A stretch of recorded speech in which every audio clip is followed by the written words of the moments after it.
is up, y'all? Man, I just saw y'all last week and we are back because we got a great show, an additional show to this month that I think is going to be a great conversation. And I know I say that every time, but I swear, y'all, it's going to be a good conversation. We're talking around Black Maternal Health, and Black Maternal Health Week is coming up. Okay, shout out to Black Maternal Health Week. I'm super excited because BJC, SSM, Generate Health, who you will learn about today, they got all these great activities that they got available for the community to tap into. But we're gonna get into all of that, okay? I'm gonna need y'all for right now to make sure that y'all share this live, tag your folks, tell them to come join me as we have a conversation. We're talking bridging the connection for Black Maternal Health Week. And I cannot wait to get into this. But tell your people, tag them, share the live, do all that good stuff, and let me give a shout out to our sponsors because we cannot do this without them. Okay, so shout out to our sponsors, y'all. Comes to your health, what do you deserve? At BJC Healthcare, we believe you deserve care when you need it. You deserve answers and peace of mind. You deserve the best hospitals, the latest treatments, and expert advice.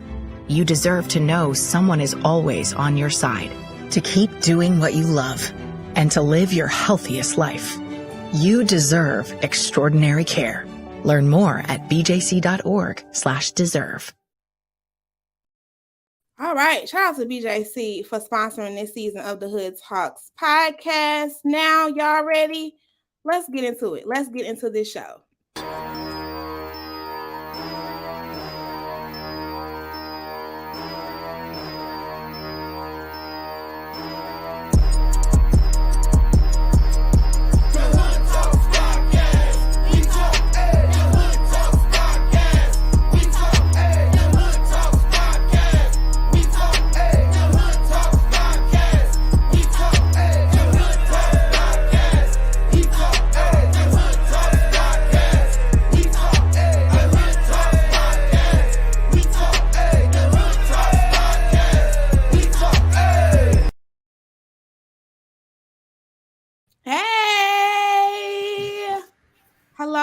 Hello, everybody on my screen. How y'all doing today?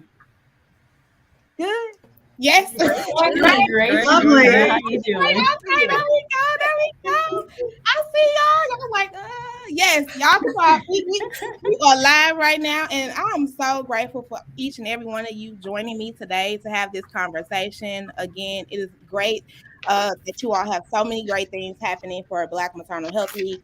But this month we kind of talked already about collaboration and collectiveness in St. Louis. So I thought this would be a great addition to start here.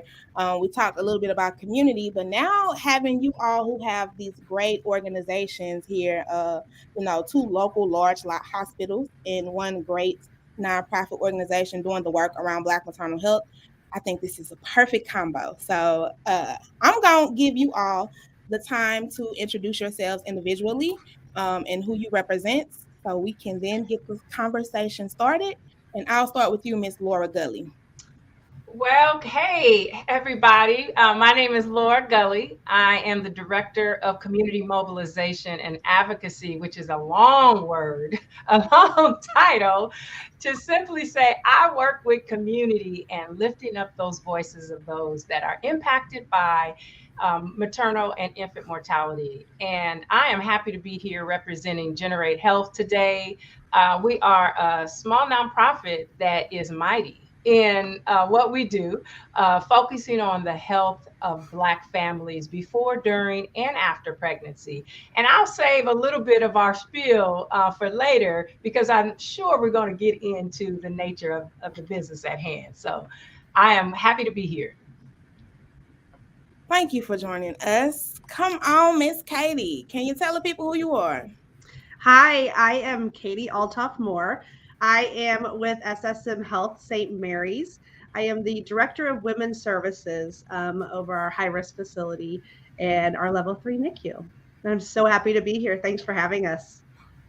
Thank you for joining us for this conversation. I appreciate it. Come on, Miss LaShonda Jackson. Tell us who you are. Hi, my name is LaShonda Jackson. I am the Women's Health Educator and Outreach Coordinator at Barnes Jewish Hospital. And I'm happy to be here with you guys. Happy to be talking about a subject that we need to be talking about often. What you said, okay? It ain't talked about enough. I agree. Come on, Miss Kendra. Tell the folks who you are. Hello, Vanna. Thanks for having us. And for me, I'm just so excited to be here. I'm Kendra Kopanis, Executive Director of Generate Health, work alongside Laura Gully to bring our community together in ways that we can work more collectively to address Black maternal and infant health. And I've been with this organization a long time, and I think my role is mostly to make sure that our organization has the resources and the conditions in place to pursue our mission of advocating for systems that support and lead to good optimal outcomes for Black moms and babies. Yes, you've been around for a while, Generate Health. Shout out to you, Miss Kendra. Appreciate you. Okay, Elena, come on now. Tell the folks who you are. Good morning. I'm really happy to be here.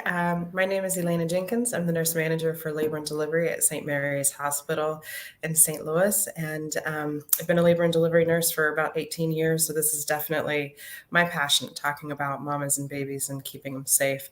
I'm also the team lead for our birth equity initiative and respectful births for all patients. So thanks for allowing me to join. Thank you for joining us. And come on, Miss Tamar. Please tell the folks who you are. Good afternoon, everyone. My name is Tamar Banks, and I work alongside Elena Jenkins and Katie Altoff Moore, but I'm the programs manager for Women's Services. So I oversee the Moms Line, which is a support group for moms who have postpartum depression and anxiety. I also oversee the SHARE program for moms who suffer miscarriage or infant loss. I also oversee childbirth education classes regionally, as well as the doula program that we just launched, and any other community outreach that we do, I oversee that as well. So thank you for having me, and I'm happy to be here to have this conversation. Well, thank you all for joining me in your prospective places. It is great to see we are coming together to have this conversation. Again, I think this is a great start, and hopefully will be somewhat impactful to the community. And I want to let you all know who's viewing right now. We do have an opportunity to do a Q&A at the end of this. So if you think you got some folks that got some questions and want to, engage in this conversation, please tag them and say what's up. We will be doing a Q&A session a little bit after we get into this conversation. So just a thing to be mindful of. So we're going to get it started. We throwing out this term, right? We saying Black maternal health. Black maternal health. Can someone break that down for me? What is Black maternal health? What does that mean? Oh, don't be shy, y'all. Don't be shy. Well, we hadn't always done a lot of studying on what effects Black women really were dealing with in terms of rates of getting sick during pregnancy and how birth and how we were really affected by things. And we began to start studying this and noticing that we were dying at incredibly higher rates than white counterparts. We were getting sick at incredibly higher rates. It's a crisis, and it continues to get worse, got worse even after COVID. And we really have to shine a spotlight on this so that we can change this for our country. It's not right. Everybody deserves a safe birth. So Black Maternal Health Week is really about shining this light, bringing advocacy, awareness, making the differences that we can, do to improve our health as a Black community. Anybody else got something to add to that? Shout out to you, Elena. Thank you. So I would also add, when we think about what is Black maternal health, I really think about the state where we want to be, right? We want to be in the place where Black women, Black birthing people, right, they feel safe, they feel respected, and they are healthy. They have good outcomes as it relates to pregnancy. Unfortunately, in the US, just as Elena said, there is a crisis where that is not where we are. That is not our current state. And so, one of the reasons that it's so important to be having these conversations is to talk about what things stand in that gap between where we are and where we aspire to be, which is a state of Black maternal health.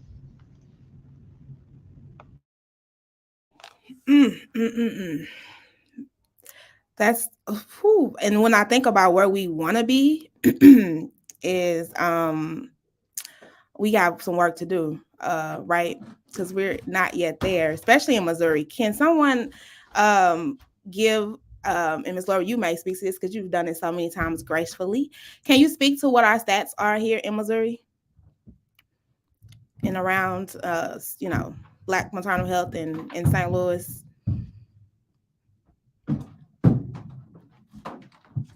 Uh-oh. Trying to unmute Ms. Laura.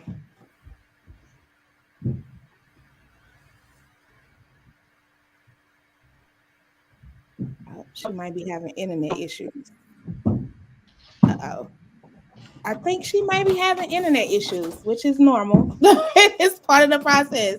Can anyone else speak to that, though, for us? Can we talk about some of the status and where we are here in Missouri? I know you said, we were 3 times more likely than our white counterparts. Is there any other data that shows how Black maternal health and the work that we need to do?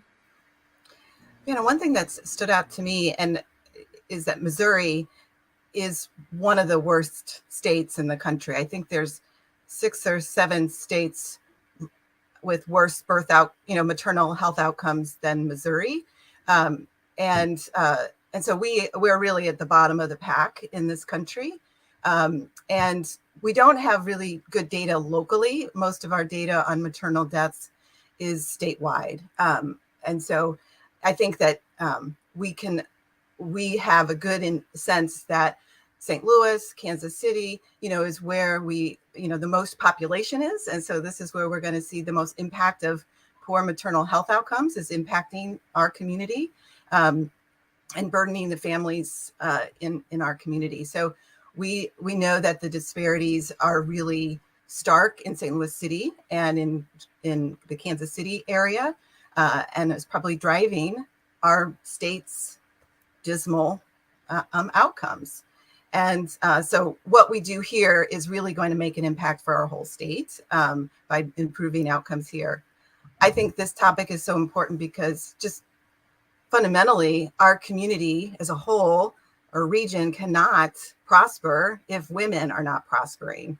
And if Black women are not prospering, families, region are not. And so I think this is fundamentally why this topic is so important. It's just interrelated with all of our region's prosperity, because we are at the heart of our family. We're at the heart of so much of what makes our community be thriving and flourishing and successful. And so I think if we're not investing in Black women and Black families, we're not going to get the kind of growth and be a community where people want to live and are able to raise their family successfully. So I just think it's just a critical top priority for our region that I wish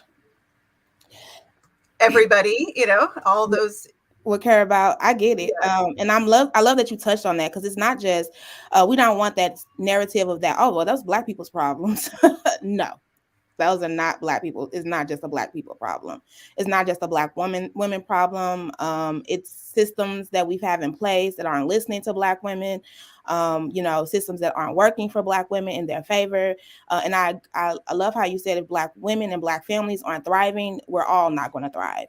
And so that really puts in, emphasis on this is not just one culture's problem or issue. Anybody else want to talk to some of that? Yes, I can. So I have a little bit of data. So for St. Louis City and St. Louis County, Black women are at least 2 more times more likely to pass away related to childbirth complications than white counterparts or any other pregnant people. And it looks like 53.8 per 100,000 Black births were affected by that. So that is a very, very high number.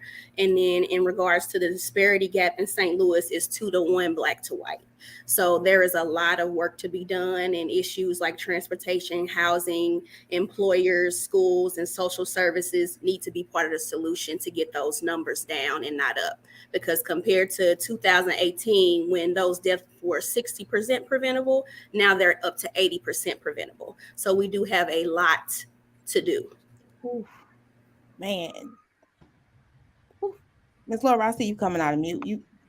Can we get you? Yes, I've been trying to get in, this is such a great conversation, but the thing that I would just lift up and ditto the conversation that has been happening thus far is it is such a complex issue. So being able to work collectively as a community is vital.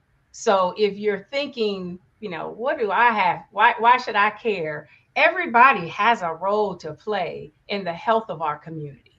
And so when I think about some of the things that have been lifted up thus far, we're not just talking about the state of our medical care. We have great medical care in our region. It's not just focusing on that. It's all of the other components that we know create stress and disinvestments in our communities that ultimately impact our overall health and well-being. So while we're talking about Black maternal health, we're really talking about the health of our communities. You spoke to, and I think so did Mrs. Banks. She said we're talking about not just the healthcare, but the things around them. So transportation, housing, and we know in our communities right now, a lot of these things are real issues for folks. Food deserts. You can't. I had talked to her one point. I had a conversation with Dr. Jason Purnell, and I was like, you can't just go and prescribe someone to say, hey, you just need to exercise. If my streets ain't safe, I'm not walking them. If I ain't got sidewalks on them streets, how I'm gonna walk? So I'm just, so we have to really think about, again, the investment of our neighborhoods, and specifically those under-resourced communities, Black communities.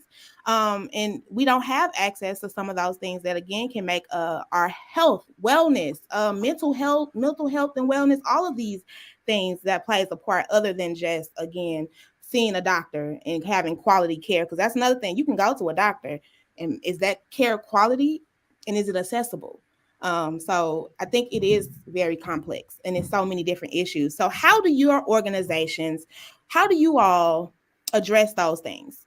What do you have that helps impact not just coming to see the doctor, but all of those other bits and pieces and parts of it? Well, I'll go ahead and speak to what we do here on my side. One of the things that we have incorporated essentially every time we touch a patient, so every time a patient comes in to receive care, is what we call an assessment of social determinants of health. So when we talk about transportation issues, housing issues, all of those sort of social factors that affect whether or not you can access healthcare, we do an assessment on those things to try to figure out what those barriers are for specific patients, so that we can meet those needs accordingly. Because, if we just, have a conversation about, oh, why is this person late to the doctor? Or, this person has an appointment, like, why didn't they show up? Like that kind of thing. If we just have conversations around that and not the why, then we're really missing an opportunity to improve a situation for a family. So we do universal screening for social determinants of health. The other thing that BJC has done is we've sort of streamlined the services that we can offer patients in the community via our community health improvement team. So now there is a single team looking at those community needs, and not only creating initiatives that are BJC, right? Things that we're like putting our name on, but there are a lot of community members that have been out here doing the work for a very long time that we also are committed to supporting. So if you're doing great work, like, we want you to be able to connect with us. We want to expand that work that you're doing. We don't always have to be the owners of the work. In fact, sometimes we shouldn't be the owners of the work, right? Because, in essence, the community knows what it needs. Like we can think that we know, right? But the community knows what it needs. And if we can be as supportive as possible, again, of those people who've had boots on the ground for a long time. So our community doulas, Generate Health, right? All of those other wonderful organizations that are doing great things, then that is the best thing that we could do sometimes. Yes, I agree. I agree yeah. with that. Anybody else? SSM, and I know Generate Health. We gonna get to y'all because y'all do what I like. But come on, y'all. Come on, SSM. What services y'all got? Sorry, I was trying to figure out how to come off mute. Sorry. Okay, so we have implemented the social determinants of health model as well, and we make sure that prenatally we address those. So when they're during their prenatal visits, that way. So when they deliver their baby, it isn't an issue that hasn't already been addressed. So if we know that there's a transportation issue or a food insecurity or issue or anything like that, we can kind of address that early on in the pregnancy. So we also offer resources like nurses for newborns and things. So, if patients need help postpartum for the baby. So it's very, very important for us to connect with those community resources like LaShonda was saying earlier. But my role was created to assess the needs of the community. So every time I hear of a community vendor event, like, for example, I did something last year called Feed the Babies, where resources like Affinia and Doula Services and the St. Louis Food Pantry and other organizations came together to offer resources to the community. I always make sure that I'm present at those so I can kind of assess the community and see what needs they do have. So I think it's just very, very important to us as a hospital to be present in the community so we can address the needs of the community. And if I could just chime in, I'm so glad that Tamar brought up the Feed the Babies events from last year. That's actually how Tamar and I met. So I have been in my role as outreach coordinator for just about a year now. I have been a women's health nurse at Barnes for the last 15 years, but moving from the bedside now to do an outreach and patient education and things like that, that was a new challenge for me. And so the first thing that I wanted to do, right, is sort of reach out and see, talk to some of the people that have been doing it, right, have conversations about what we can do better, that kind of thing. And then Tamara and I met via the Feed the Babies program. And we've been working together, for a few months? Well, no, probably close to a year now, right? About a year.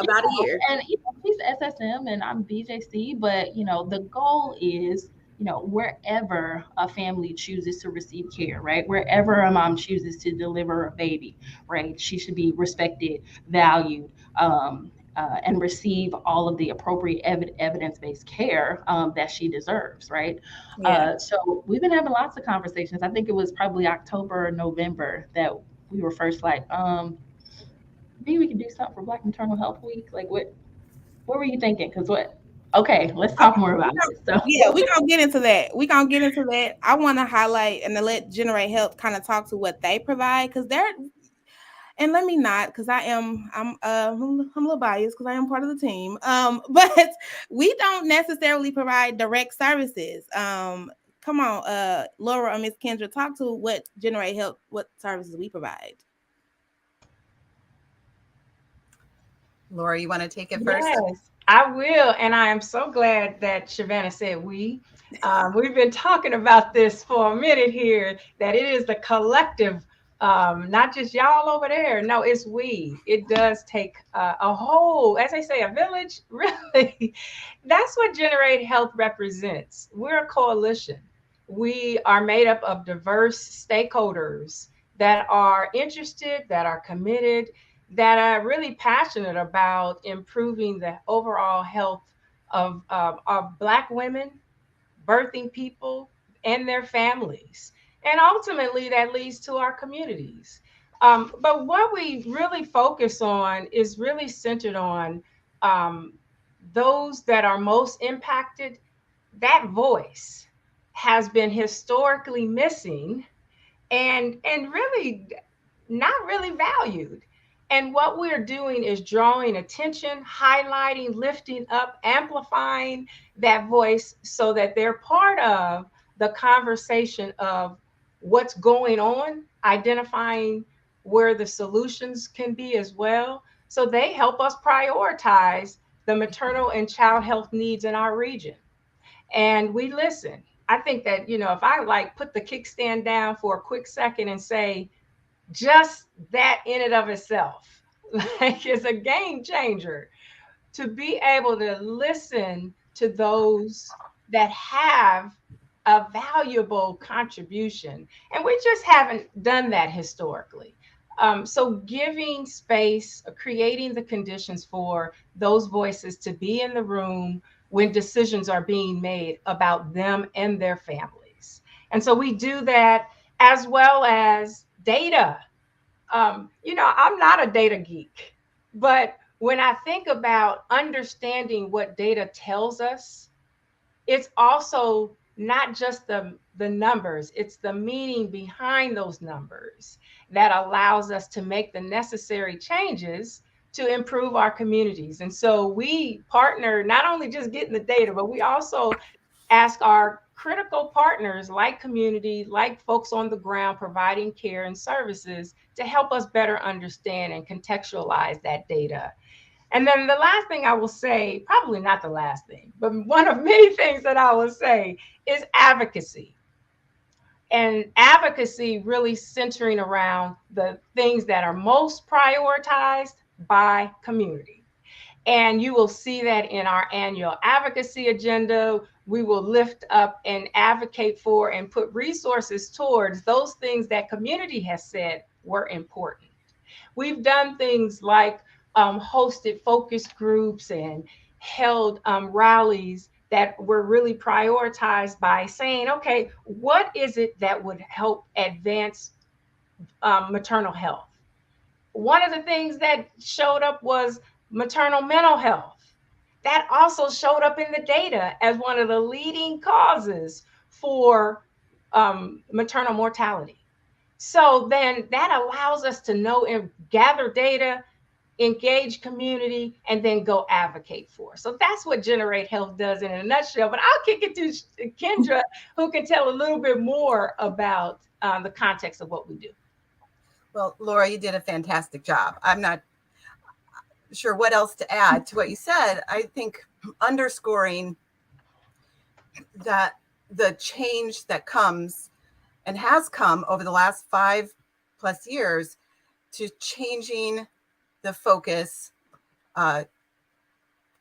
centering Black lived experience, leadership, decision-making, that we've been able to do through Flourish Initiative, the change that is making. Because as I was thinking and reflecting here on the conversations around social determinants of health, we would not have had this conversation 5 years ago.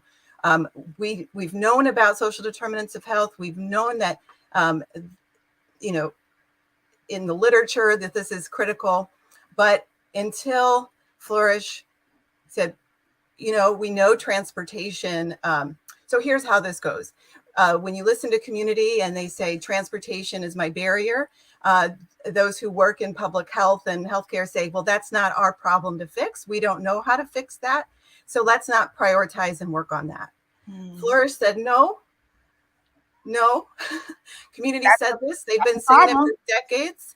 And so let's figure out what can we do. And by bringing community members who are trying to access the transportation benefits and resources in our community, together with the healthcare providers and managed care plans, to talk about what this really is like, where the pain points are.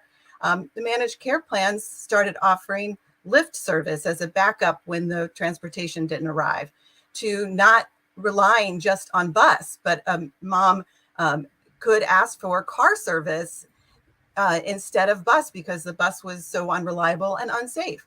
So, and how did we know that, Kendra? We knew that because the community members who were living that experience were at the table telling the decision makers what was not working.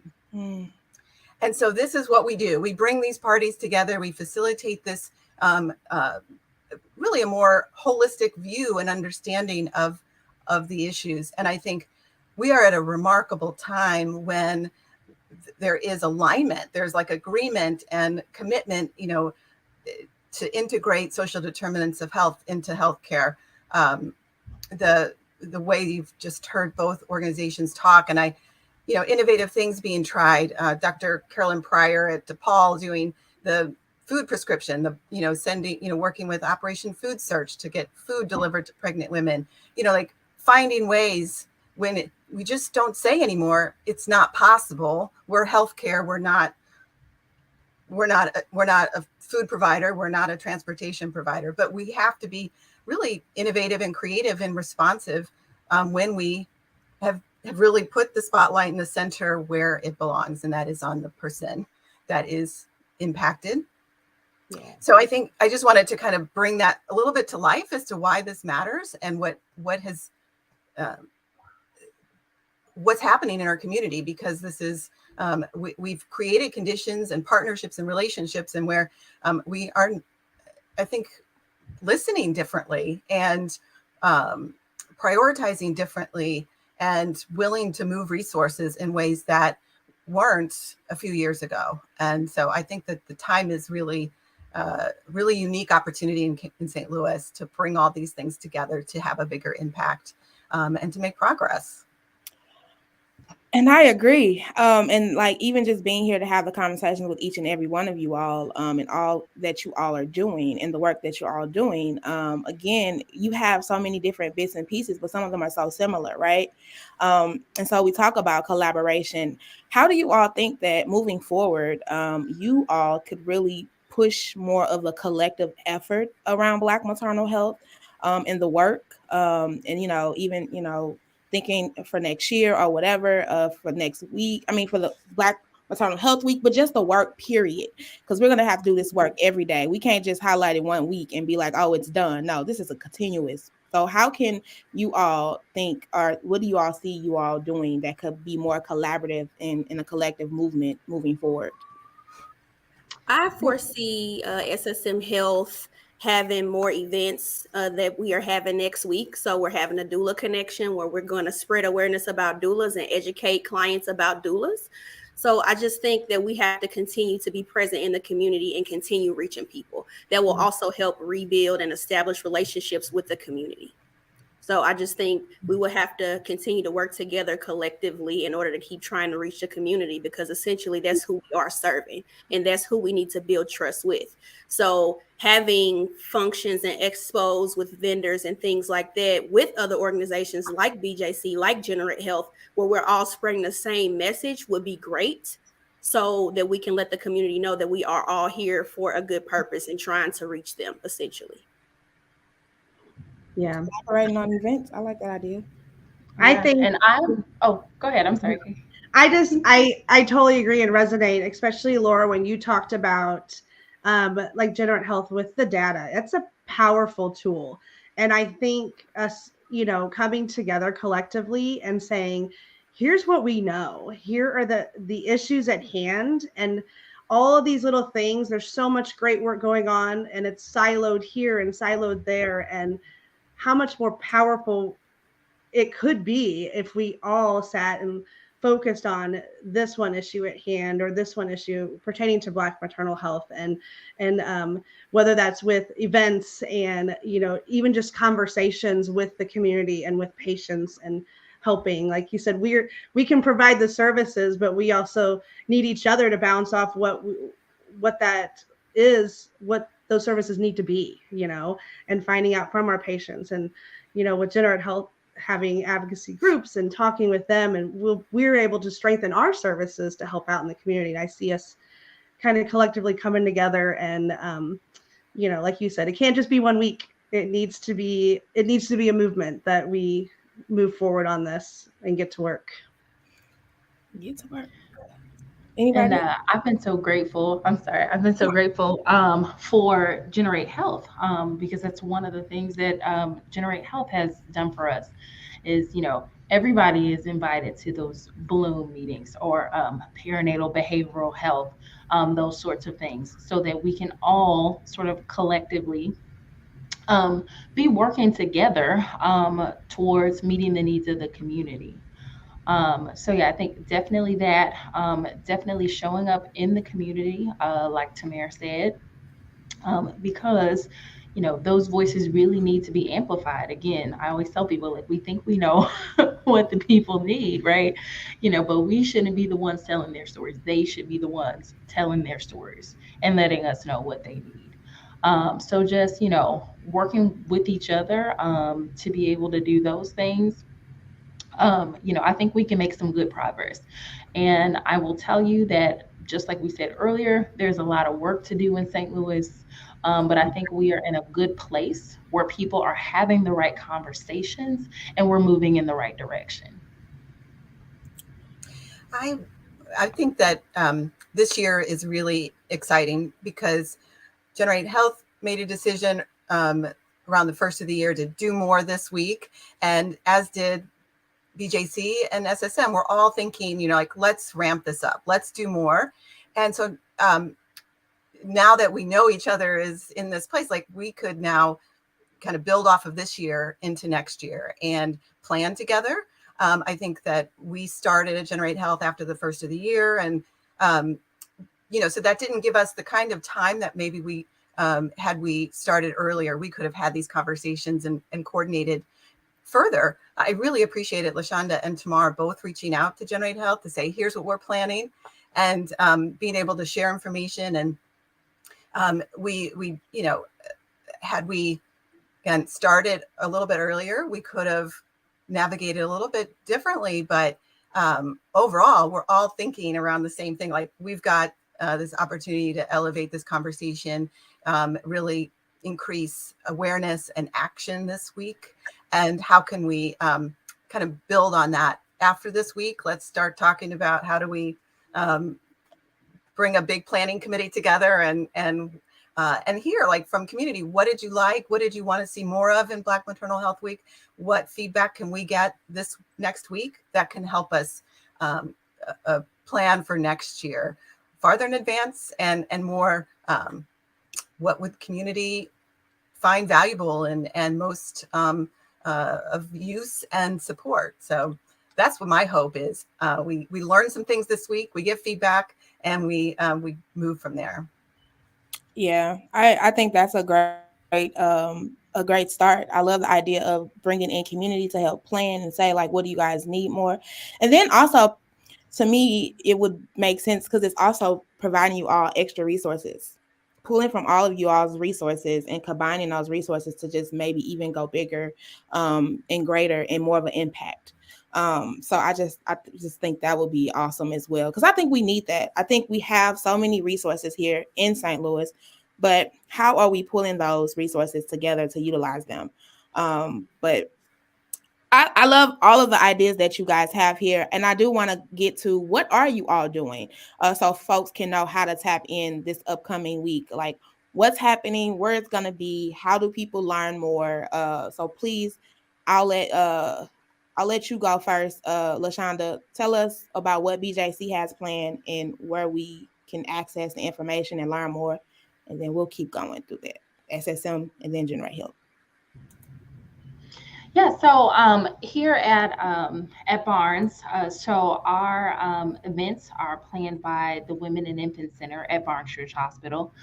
So that is a collaboration between Barnes Church Hospital, St. Louis Children's Hospital, and Washington University physicians. And we are going to have a screening of Aftershock on Wednesday evening. So from 6 to 9 on the Barnes Jewish Hospital / WashU campus at Goldfarb School of Nursing. I know our campus can be very big and very overwhelming, but this building is actually very easy to get to. And so that will be from 6 to 9. So we are going to watch the movie, which, if you have not seen Aftershock documentary, it is a very powerful one to watch. And then we're going to have a panel discussion. And so we have 4 5 area doulas who are going to be on that panel. All women that I love and respect, and I want to be them when I grow up. And then Dr. Jacqueline Turner, who has now retired, but was very much a part of this community for a long time, will be there also. And then on Thursday, we, similar to Generate Health, are having an advocacy day. So we've seen this movie, we've talked about the problem, right? What comes next? What are some things that we can do that are actionable items to try to fix this crisis that we're in? So if you are on the Barnes-Jewish WashU campus, we will have tables set up throughout campus with information and resources on things that you can write to your representatives about in support of things like Medicaid expansion. Momnibus, which is a big one when we talk about maternal health rights. And then various other things that we can do every day to really keep that conversation going and keep the momentum moving with regards to improving Black maternal health. So we are implementing respectful maternity care practices. And so we're doing that rollout starting on Advocacy Day on Thursday, as well as various other things that are directed to nurses, physicians, other providers, right? Because it really is us that we need to be doing the work, right, in this space to improve Black maternal health. And then on the following Monday, we will be at some of our local community partners. So we will be at a couple different clinics around St. Louis. And so we're going to be distributing some maternal health kits and then also information and resources. But the biggest thing about that day is also getting feedback from families. What has your experience been? What would you like to see? What do you think that we can be doing better? And so it's a busy week, but I'm very excited about it. Okay, you said a maternal health kit. Yeah, so we got some goodies in there for mom. You know, we know that baby comes out and baby needs lots of things, you know, but mom needs an opportunity to care for herself. So we really want to love on moms, tell them that we see them, that we appreciate them. And again, that big thing is getting that feedback. Like we're listening, right? We're showing up in a space of listening. Tell us your story. Gotcha. Come on, who want to speak to SSM? I want to speak to SSM. So we will have a jam-packed week as well, but I'm so excited. So we're going to kick off Black Maternal Health Week with the Doula Connection. So that's April 11th, which is Tuesday from 6 to 8 p.m. at the Delmar Divine on 5501 Delmar. So our goal for that function is to give patients some educations about doulas, tell them the services that doulas provide, and we're also going to have 7 doulas on a panel to do Q&A and introduce themselves and also say the services that they provide. We also will have 2 organizations there, St. Louis Metropolitan Alumni Chapter of Delta Sigma Theta Sorority Incorporated, which is my sorority, so shout out to my sorors. They will be doing giveaways, as well as ARJ, who will be doing giveaways as well. We think it's very, very important for us to connect potential clients with community resources so they know resources that are available to them. So that is going to be wonderful. And then on Wednesday, the 12th, from 12:30 to 2:30 at St. Mary's Hospital on Clayton Road, we will have the pop-up moms group. So like I said earlier, I oversee the moms line, which is for moms who have postpartum depression or anxiety. So we're going to let them come and just openly support each other. So hopefully we have a good turnout with that. And then on Friday, we're going to have our Birthing Justice film and panel discussion. And I'm so excited about that because like LaShonda said earlier, it's time for us to have those conversations. So that panel is going to consist of 2 physicians, 2 doulas. The other doula is also a perinatal mental health therapist. And then there will be a representative from the Missouri Foundation for Health as well on that panel. Miss Elena is going to be our moderator. So that's going to be a wonderful event. We are hoping for a great turnout. So the first event is going to be at Delmar Divine and the last 2 events are going to be at St. Mary's Hospital. So very, very excited. All right. Y'all got a lot going on. What's going on, Generate Health? What y'all got? I'm going to let Kendra speak. I'll start, and then Laura can pick up. Um, we have a lot as well, and I'm like wishing I could be at everybody else's events too, because it's a lot of exciting things happening.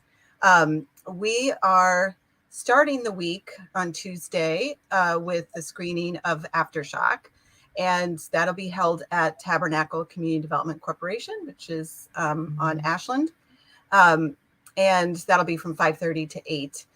Our panel following that is, I'm really looking forward to. If you haven't seen the film Aftershock, there's some themes that come through that I think are really important for us to lean into and to think about as we kick off the rest of the week. So what are some of the models of care that they uplift in that film that we can bring awareness to, of the access to those models of care in St. Louis? So we have Carmen Southall Weymouth, who is a doula and midwife and women's health educator, talking about Black birth work models of care. We then also have two couples, Rochelle Smith and Lee Smith II, who are part of Elevate Collaborative, which has been designing the group prenatal care with racial equity and trauma-informed practices that I believe both St. Mary's and Barnes are part of or have been connected with, as well as many of the community health centers. And Rochelle's, they're patient advisors that have been part of designing this model of care that is respectful care, it is holistic care.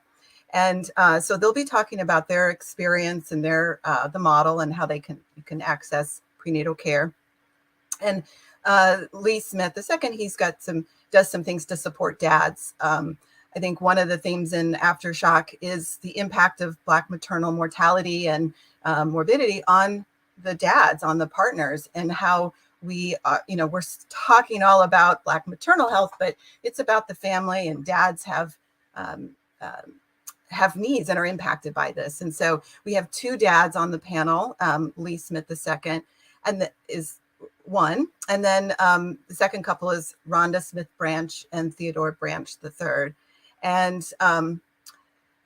Rhonda serves on the Missouri Momnibus Steering Committee and is a powerful advocate for how women can advocate for themselves in receiving the care they deserve. And Theodore Branch as well. They're working on finding ways to create healing and empowerment in community that came after their own experience of having their daughter.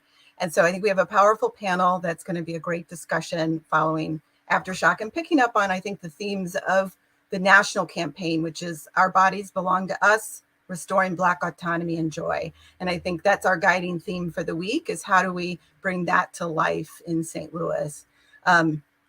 So the first day, again, is our Aftershock screening. We are also doing a day of giving, raising money to help support Generate Health throughout the year with our work on Black maternal health. So we are hoping to just bring and galvanize support. Those who have the means and resources can invest in this issue and invest their means to make the systems work well for everyone. On Wednesday, our ambassador board is hosting a virtual roundtable discussion from 5:30 to 7. They're really interested in making sure that we're talking about the intersection of health and pregnancy, specifically for women that are experiencing chronic health issues. And so they'll have a panel and roundtable discussion about those topics, managing chronic health while expecting. And then I'm going to turn it to Laura for the second half of the week to talk about our the last two events of the week. Thank you, Kendra. So on Thursday from 11 to 1, we are calling this kind of our day of advocacy and action, where we start off with a workshop on storytelling in action. So we all have a story to tell.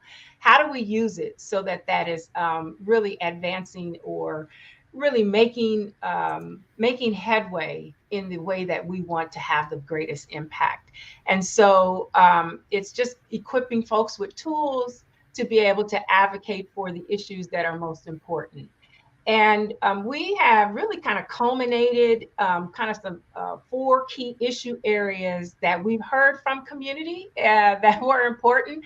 And they were doula reimbursement and making sure that we're lifting up that. It is also centered around opposing some anti-DEI language in our legislation. And we'll talk, be able to talk and dig into that issue area.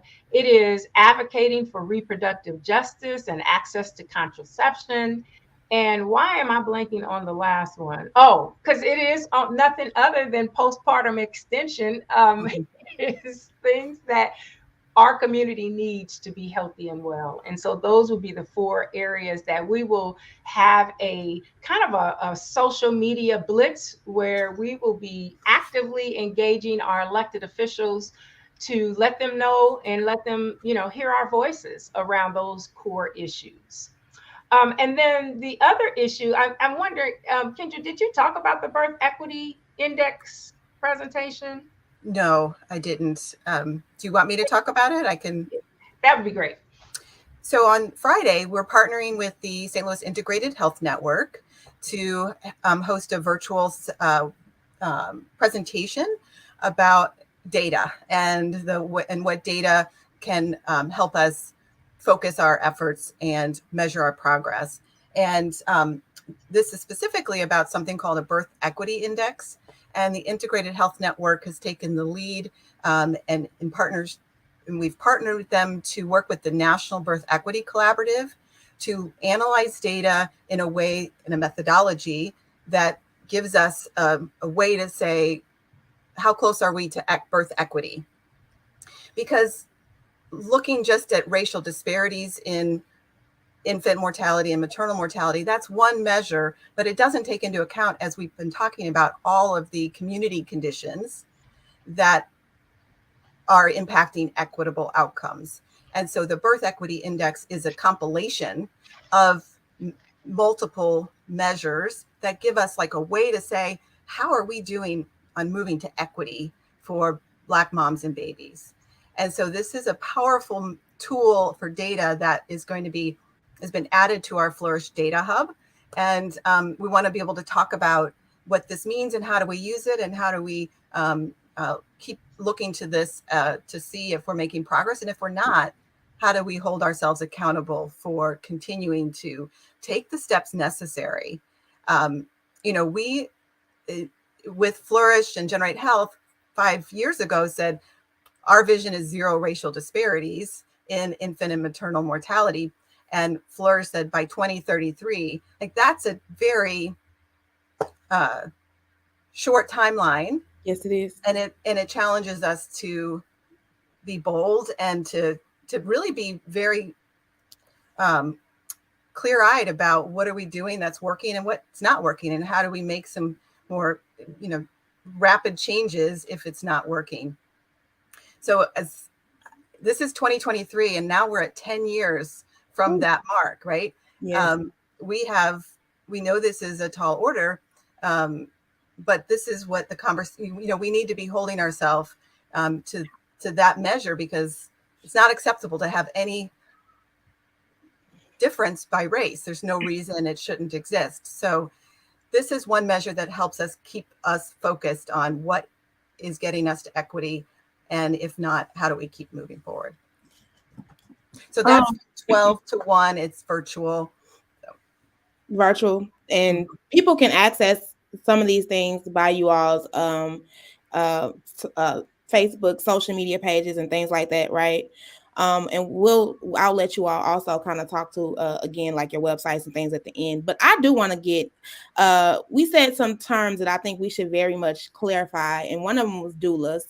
And as I would love for everybody to know what a doula is, I'm sure everyone doesn't, right? And I know you all, SSM has a doula program that's coming out, right? That you guys spoke to. I think BJC is doing some things around doulas as well. Can you all talk to doula? What is a doula, and what are some of the things that you guys have going right now for that space? Shout out to all my doula sisters out there. So I will speak to what SSM is doing right now. So we got a grant from Healthy Blue to give approximately 40 patients who are with our WISH clinic, and WISH clinic stands for Women and Infant Substance Help. So our moms who are suffering from substance use disorder. So we are hoping to have great outcomes with the doula program launch. That way we can potentially get funding to offer the service to all patients. So patients who do not suffer from substance use disorder. So that's what's going on with that now. We've got about 5 patients enrolled, so that's very, very exciting. And to me, a doula is a person who is there specifically to advocate for the patient and support the patient through prenatal, laboring experience, and a few postpartum visits afterwards. So when I think of the word doula, I think of the support person, the patient, this person that's there for the patient. It's very, very necessary because labor can be a very, very traumatic experience. Things can turn quickly. So it's awesome to have someone there who is trained specifically to support the patient, because our medical personnel may not always be able to provide that specific service with things going on clinically. So it would be great to have someone there specifically to guide that patient through that experience, which is life-changing, as we all know. Anybody else want to, LaShonda, uplift what you all got? I'll chime in. So the other cool thing about doulas, I'm getting really nerdy now, I'm sorry.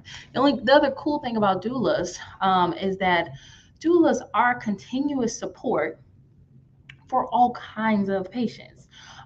So there are some people that maybe know a little bit about a doula, and they think about doulas as, unmedicated childbirth, just there for the delivery, that kind of thing.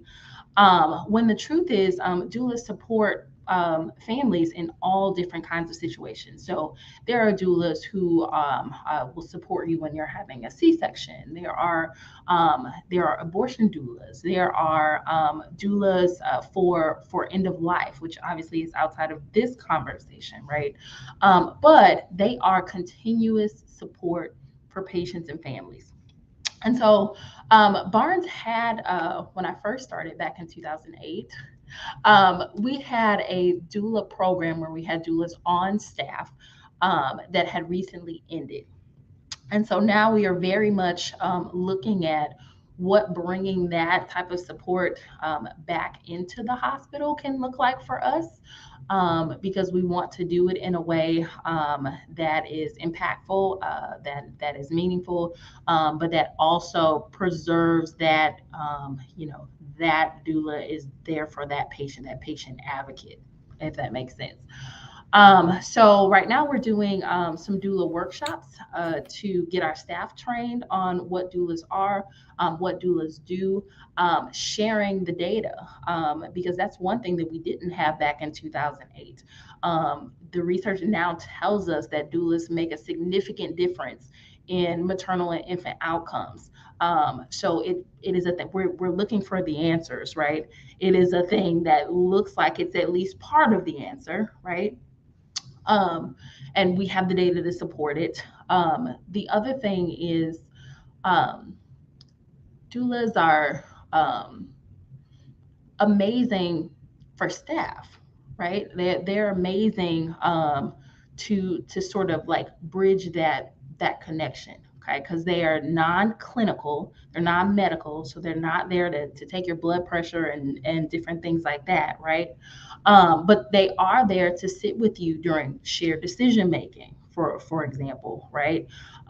Helping you be able to ask questions, engage in some advocacy, that kind of stuff. So we are very much interested in what improving access to doulas for some of our most vulnerable patients is going to look like. Ooh, shout out to my Just wanted to doula. add into that. Go ahead, please. Sure. I just wanted to add into that everybody does better when they have a support system around, right? Not everybody has support that's able to be there, and doulas can really be an incredible support when people don't have an extended network, and they can be an incredible support just in helping patients feel like their voices are heard.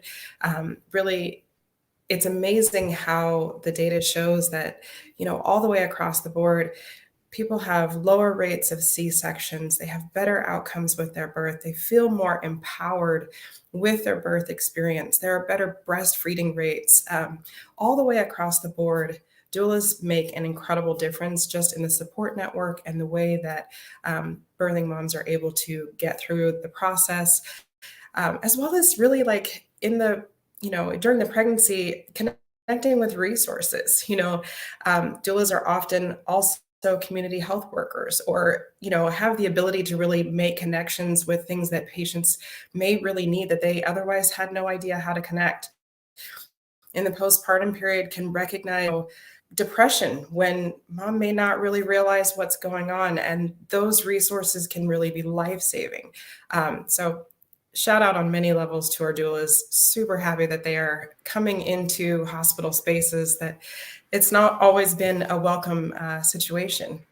But doulas are really an incredible part of the healthcare team and are really necessary. Yes, and that's why we have a long way to go so we can make sure we get doulas to each and every one of these Black mamas out here in our area. But we definitely have a start. So y'all know I'm, as one who is a doula also, but as one who also had a doula impact her birth, I definitely know lived experience over here shouting out how we need to really make sure that we're pouring into our doula space, and that will help Black maternal health outcomes. But that's my spiel. Vanna, can I add something?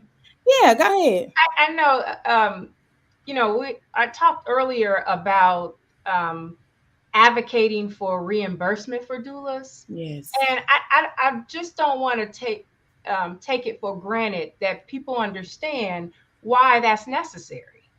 Because we do have community-based doulas. We have doulas that haven't been necessarily recognized for their service and expertise. And what we're really lifting up is an opportunity to really advocate for why that's so vital, particularly to Black women and birthing people, that whose voice has been drowned out and not necessarily valued. So having an advocate that can go, hand in hand, that can be in those spaces, that can support, is a game changer. So not having a workforce that is getting reimbursed for that service or that care is impacting our ability to offer doulas and for folks to have doulas. And so that's why we're really advocating for both this at the state level, so folks can have access and that could be a reimbursable service.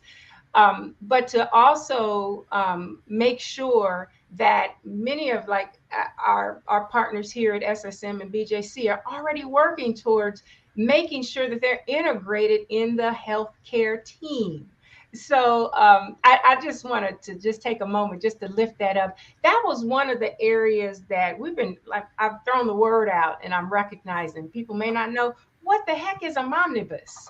And we've been kind of talking about this by way of. Please explain that. Yeah, I'm going to break that down, because for real, when I heard the word, I'm like, what? That's just not something that people recognize or understand. But it's really a package of bills and policies that can help significantly in our state. That's what it's really about, to significantly improve Black maternal health. And we borrowed that from what was happening at the federal level. There was a federal omnibus that was a package of 12 policies that were really designed to improve Black maternal health. And we borrowed from that and built upon that to say, hey, what does our state need for our Black moms and birthing people to significantly improve their health. And that is what we're advocating for, which is part of when we talk about reimbursing doulas. It's expanding, it goes hand in hand with expanding the perinatal workforce so that that workforce looks like us. The folks can experience and have a different kind of experience when they're engaging in the systems. And so at any rate, I just wanted to just take a moment to explain what Momnibus is. And these are things that weren't just drawn out of, thin air. It was Black advocates across the state coming together to say, these are the things that our community needs to significantly improve Black maternal health.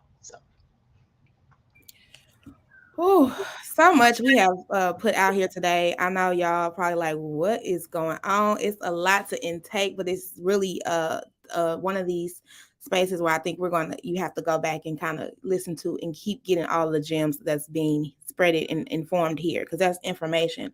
I do want to talk to you all because again, I have a real community lens, and I also have I have a heart for those who I say are not tapped in. So they don't even know, in my mind, what they're up against and are living in St. Louis. They don't understand the statistics that they're up against. And some of them who just say they don't even want to tap into the spaces because they're not, or they don't feel heard, they don't feel listened to, they don't feel safe. And we have to acknowledge that, again, as two large organizations of hospitals who provide care, you guys you have played parts into that sometimes, and not necessarily personally you all talking about some of the systems. How can we talk to really being able to gain the trust? Because if you're providing all of these great services, right? And I say this a lot to some folks, you can be a great service, you can have the resources, but you won't be a trusted source. They're not coming, right? They're not going to come. It don't matter what you're providing. So how can we really talk about, in collaboration and connectiveness as well, but also building the trust of the community to be able to come in and access these resources? I can speak to that. Okay. I'm sorry. I'll go. Heidi, then I got you. Sorry, Tamar. No, I really think historically, and it's just what's been put out there as you need healthcare, you go here, you go to your doctor's office, you go to this hospital. And I think our focus now needs to shift, and we need to go to our patients, and we need to go out to the community and ask what we're needing, what can help to provide for us. What do you need? Because to gain that trust, I need to know why that trust was lost. And it's a change in culture, and I think across any healthcare system of that's where to go, and you would lead, I'm going to go have a baby, I'm going to go to the hospital, or I'm going to go here, and one traumatic experience is different from another, and has built up time, and created an environment of anxiety and distrust that people want to go, and they want to trust their healthcare providers and their systems, and we want to do work, but we really need to be going to our patients and finding out. And I think that's a huge change, is when everyone realizes that's what we need to do, it will help across the board. Come on, Miss Banks. You had something to say too, or she said it. I know you. I was ready. Yes, let's go. I'm with you. 100% agree with Katie saying that we need to listen to our patients and go to our patients. That's why I feel like my role in the community is very, very important. Keep trying to reach the community. You can't just get the message across one time. You have to keep reaching and keep reaching and keep reaching. And I believe another issue that we have is that there are not enough African-American people in healthcare. So when I walk into a room and someone looks like me, I instantly feel more comfortable. So that creates a safe space as well. So if we have more Black people in healthcare, I believe that our relationship would be built. It would really, really help. It would really, really help. Representation matters, right? Yes, I was a nurse for 7 years on a mother baby floor before I came into this management role, and I can't tell you how many times a patient opened up to me. Oh, you're the first person who asked me that. Oh, I feel like I can tell you XYZ, all because I was another young Black female just like she was. So representation matters, just like you said. And the representation, the being present and collaborating with the community resources and letting the community know what their options are, as well as getting out in the community and educating patients and clients, because if they don't know what to do and they don't know what to say, they won't ask the right questions. So if something does happen, they won't know what to ask. Whew, I appreciated that. Thank you. Anybody else want to talk to that? Building Yeah. trust and bringing community back in? Come on. That was you, Miss So LaShawn. exactly what what Tamara Katie said. But in addition to that, right, a couple things. We have to address the elephant in the room and recognize that we are where we are today because of systemic racism, right? And bias. And we really have to do the work and be committed to the work, right? Not just during the week, but every day, every patient, every interaction, every time, be committed to the work of changing that. And then the other thing is it starts with respect. Okay. If a patient comes into the hospital, right, and she feels respected and she feels valued, okay, even if she has an unexpected outcome, right, that relationship is not broken. Okay, because we did what we needed to do for her, even though we can't always predict an outcome. So those two things, really being committed to anti-racist policies, implicit bias work, trauma-informed care, which is something that we're doing here at Barnes. We were able to pilot a program with Alive and Well Communities, being committed to those things and treating every patient, every family, every time with respect. That's the only way things are going to change. Whew. Y'all hit on a lot of things. Man, a lot. Anybody else want to talk to that, or we can move on? I just want to make sure I got everybody respectively. All right. Building trust in community, listening. Whew, what you said, the systemic racism, addressing that, acknowledging that bias, all of those things. I agree. Being present and continue to be present in community. That's how you build trust, long term, longevity. So you all, I am grateful for this conversation. I think it's a great start. I do also think that we definitely got more work to do. But again, I love that we all are here and starting in this place, in this space. There is a question that I want to address. Shout out to this question. Will there be a consolidated place where all of the organization services and resources referenced in this episode can be assessed? A list of all events related to Black Maternal Health Week. Well, shout out to you, Michelle. You must not know about the Hood Talks podcast. We are a small but mighty one person doing this work. So we don't have necessarily one place. I again would like for all of them to speak to all of this, but I also have, and I will post on the Hood Talks podcast page, the calendar that I believe, LaShonda, you put together. If there's anything updated, please y'all let me know. But I have a calendar that I can share out on the Hood Talks podcast to talk about all of the different events.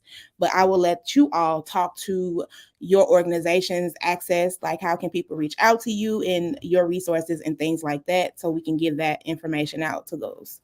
So, Generate Health, y'all want to go first?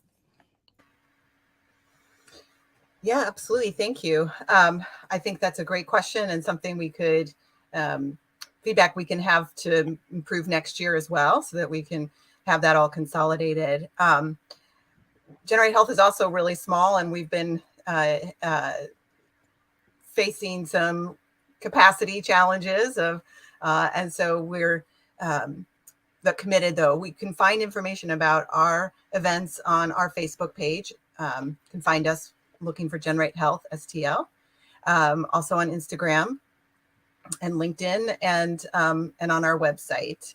Happy to provide a link that you can put on your your social media channels, Vanna, make that easy if people are going to your website or your channels. Put a link in the chat. Okay, I will do that. Yes, that would be great. And that's one hope for the future of the Hood Talks podcast, because we all about providing resources. So shout out to you. We would love, I was just speaking that into existence yesterday, that hopefully we can get a directory of all the resources and the spaces that we've had, a virtual one that people can just go in and, do those things. So thank you for that question. That's definitely something on my radar. And we are working on. That's why it's important to pour into. Shout out to, I know Generate Health got a give day, but the Hood Connect and the Hood Talks podcast will love those resources as well, so we can expand on what we're doing. But this is one of great. So I want, again, to provide y'all the space. So BJC, come on, tell us, like, where can folks tap in? Because y'all got all these goodies coming out. Like, where can people tap in and get the information and get connected to y'all events as well? Yes, and earlier I failed to mention, and I'm so sorry, because we were talking about doulas for a long time. I failed to mention we are also having a community birth workers reception. So on Thursday, that day of advocacy, birth workers, doulas, anybody who's working in the community with Black birthing people, you're invited to Barnes to come in for some refreshments. We're doing tours of the Women and Infant Center if you have not seen the units. And again, having some conversations, getting some feedback from you about anything that you want to talk about. And you can register for that at barnesjewish.org/classes. I will also put it in the comments, but it's barnesjewish.org/classes. You can also see the rest of our events if Vanna posts the calendar that I put together. All of those links on the calendar are live registrations. So if you want to register for Mary's event, register for the events at Barnes, all you have to do is follow those links. You can also email me directly at lashonda.jackson@bjc.org. All right, SSM.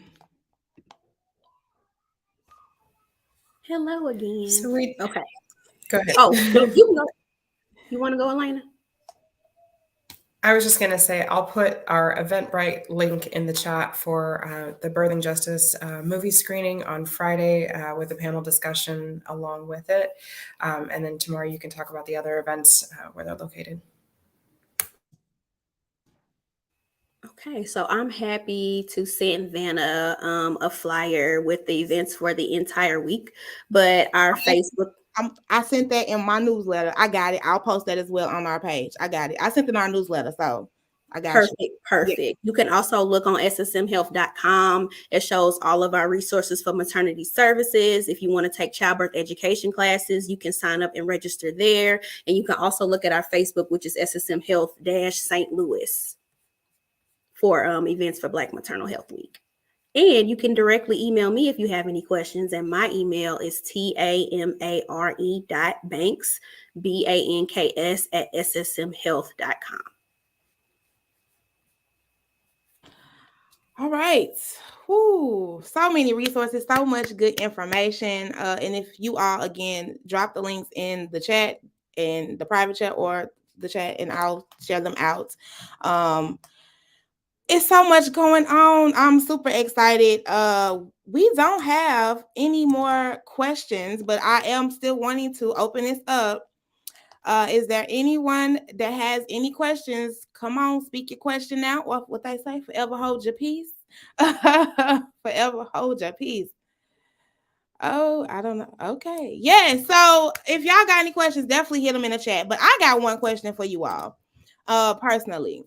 So now that we've had this conversation and you all what you already kind of know, what you all kind of, in the nutshell do and what you have, what's the plan other than, planning for next year? How can we collectively, with all of the different things you have, all of your resources, how can we move forward in collaboration? What is another idea? What have y'all heard here that's like, ooh, we should do that together, or ooh, we should work together on that?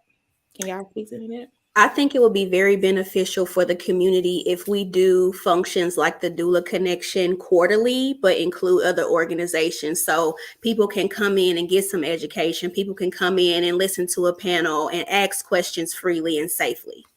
So that way we can have those conversations. People can openly ask questions.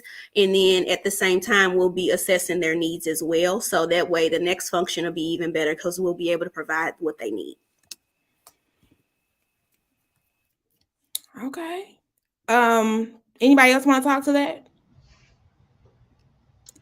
Yes, I was thinking the space that Generate Health holds is a collaborative space for community and providers and just key stakeholders that have interest in and want to really focus on improving Black maternal health.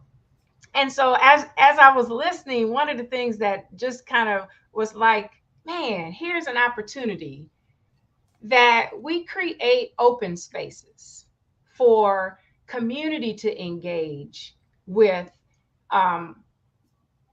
providers, with stakeholders on a regular basis. So, many times when we think about, if I've been in this space for a while, so I know who the players are. I know the jargon and the language. But if you are just you working every day, you don't have time. If there's opportunity or if there's space, there is such great value in having the voices of those contribute to, like, if you understood how valuable your voice is to this conversation, I think we could create space for that to happen. So that's what I would offer up in the space of collaboration. Nothing with us without us, right? I think that's awesome as well. To be able to say, hey, look, I think you'll be valuable in bringing people in to advocate for themselves and necessarily not having to do it for them and building them up to do it for themselves. Because like we just said, right, lived experience, they know better than we do. So how can we repower? I'm trying to say it differently. Repower. Yes, not empower, because we already got the power, right? How do we repower, recharge folks to get them to advocate for themselves?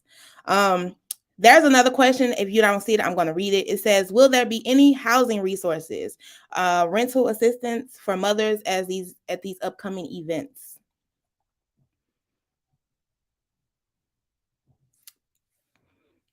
No. I'm not quiet. I had to stop and think. That's a great question. We have not specifically planned for housing and rental assistance at any of the events.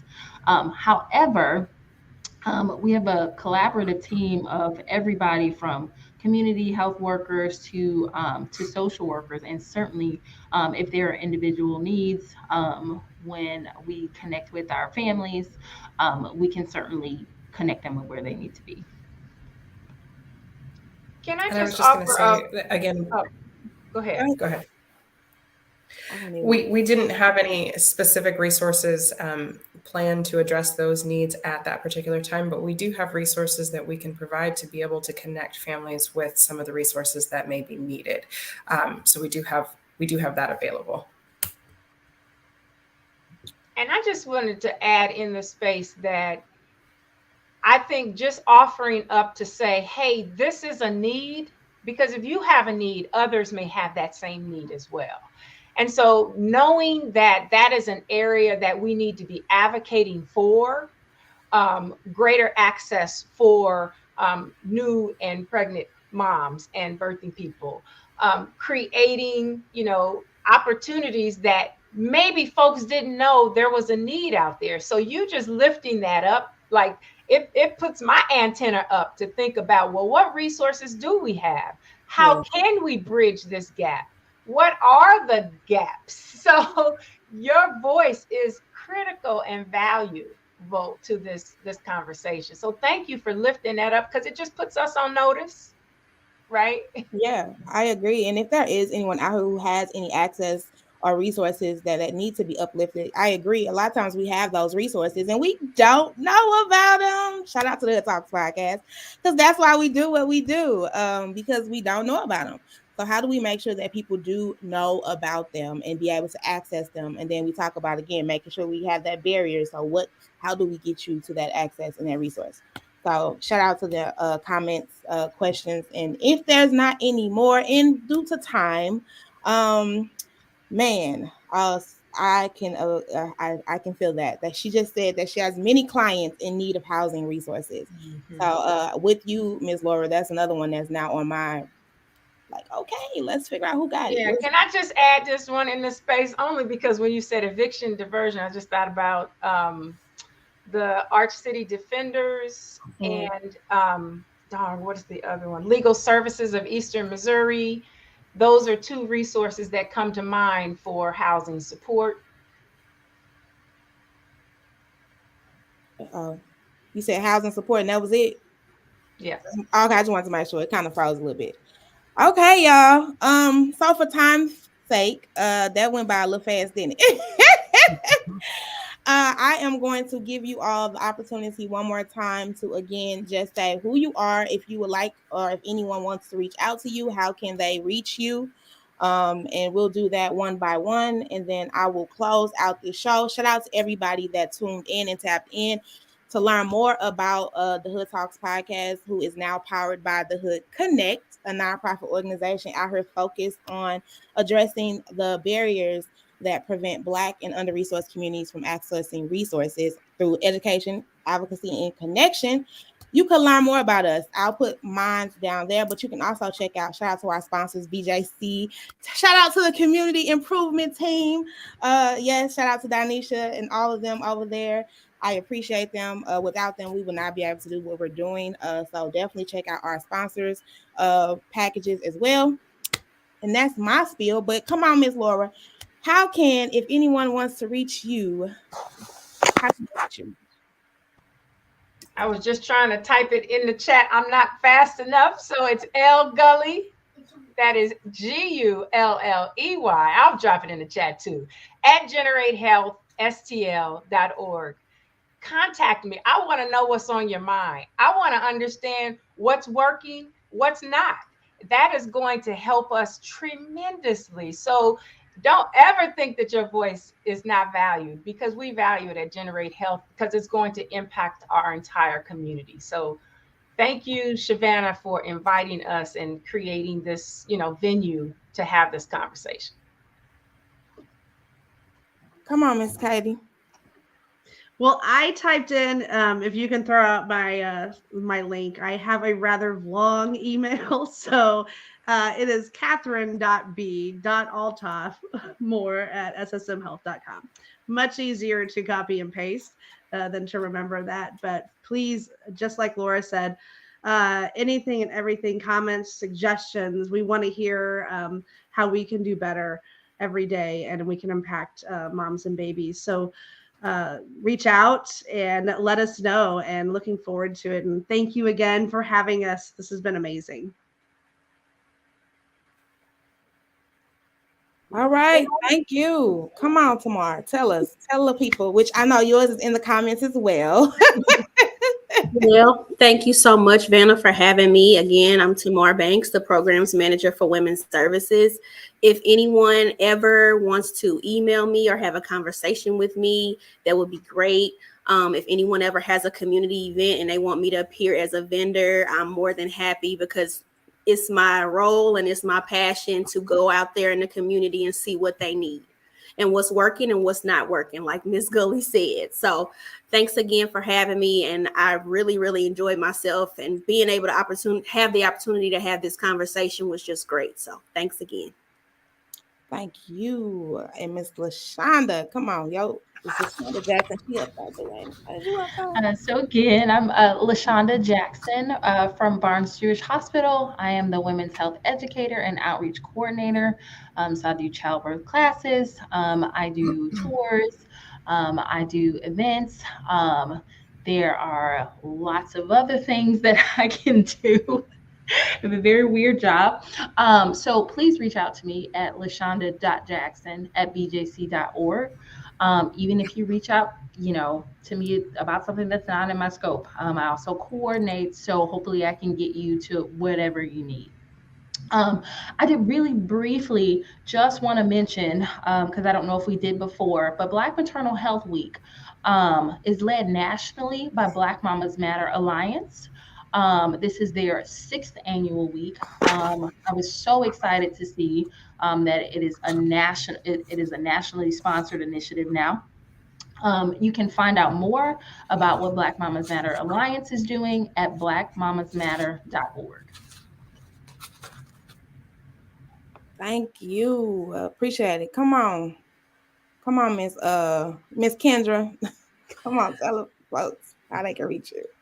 Vanna, thank you so much. I'd encourage people to go to our website, generatehealthstl.org. My email address is there.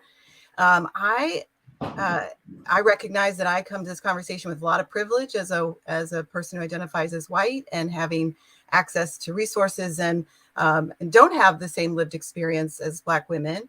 And I want to invite other people in this community who may not see this as their directly impacted by this issue to come alongside as a co-conspirator, as an ally, that we need everybody to be part of the solution and part of changing the systems and the conditions in our community that are going to unlock the opportunity for everybody to thrive and be well. And so that's my call. My final word is just, I invite others who may not be seeing this as their as something that impacts them, that it does, and that come alongside. There is a role for us all to play to make things right in our community. And I appreciate you for acknowledging that. And what you said, we all trying to get everybody to thrive, baby. If one of us is only thriving, we're not going to make it. So we got to do some things differently. And if you don't feel like this is your problem, it is. So I think you best to get ready to get into the work and help us do what we need to do to make sure that Black families are thriving so that our whole region can thrive here. Okay. Don't take us back, y'all. Oof. We ain't going back because we ain't going back without a fight. Not me. That's some personal stuff I got going on right there. Feeling. But thank you for acknowledging that, Kendra. I appreciate that for real. Elena, come on, tell the folks who you are again and how, if you want to be reached, how can they reach you? Which I have. All right. So again, my name is Elena Jenkins. I am the nurse manager at St. Mary's. So taking care of bringing those babies in the world every day. I would love to have conversations with anybody who would like to have conversations about what that looks like, how we can help make that a better experience for families, to be able to support families, not just moms and babies, but partners and dads as well, to make this a better experience for all. So please feel free to email me at any point in time, elena.jenkins@ssmhealth.com. And I also just want to put out there that, again, we had talked a little bit earlier about diversity in our healthcare providers. And I just want to plug that I am really recruiting right now to hire nurses of color because we need more of us to be representing. So if you are a nurse and you are interested, SSM Health would love to welcome you into labor and delivery or women's services. So just wanted to put that out there too. And I would say, and maybe the workforce development programs that are out here, maybe we put an emphasis on that as well and support some of these women who go to school for that, because we know school is the cost for school is a barrier. So if you don't have that certification, that RN, a registered nurse, you can't be a nurse. So maybe we need to emphasize more of that as well. Like, how can we help support Black women, Black men? Y'all could be nurses too, to come in, and y'all could be doulas too, Black men. I've seen some Black men doulas out there. Okay, I love it. So how can we get that, pushing and moving in our area as well to impact some of this that we have.